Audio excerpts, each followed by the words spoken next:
I take what you're saying about Pakistan's, approach to things.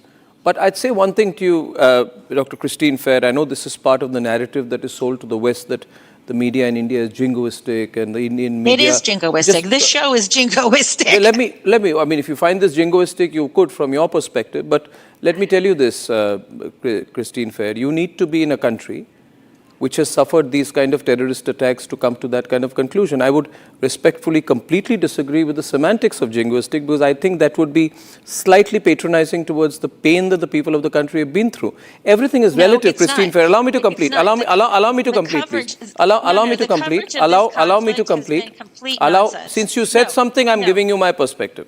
I'm not intending to get into a debate with you, but I must not let that be unqualified.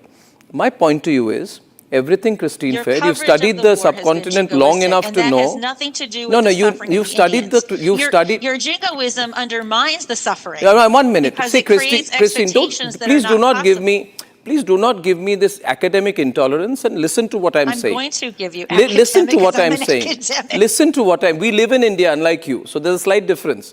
What I'm saying is, when you study things from this, distant perspective, you need to understand that today, in today's day and age, when 166 people were killed in Mumbai, and at that time, the response of the Indian government was that we will do nothing. Shiv Shankar Menon said at that point of time that doing nothing is the right perspective or the right thing to do.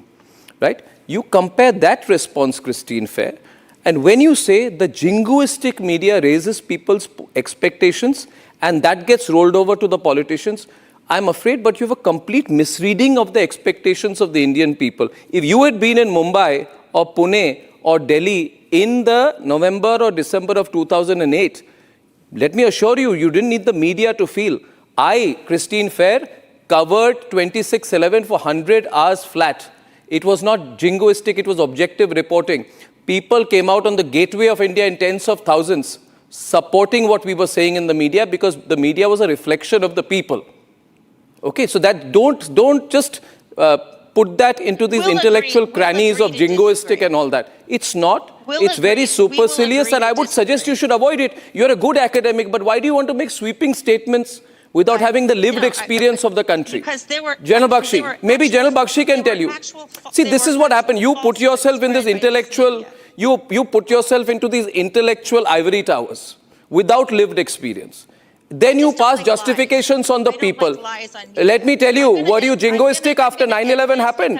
Was your media jingoistic after thousands of people were killed? Yes, it was. Was your media jingoistic? Yes, it was. After 26/11? Yes, it was. No, it wasn't. You disregarded 26/11. You focused on 9/11.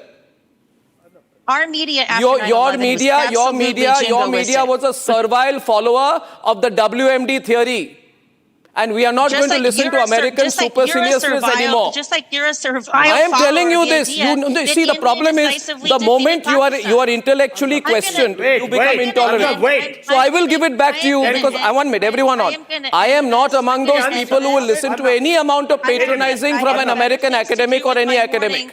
Thank you. Yeah, that's why you switched off.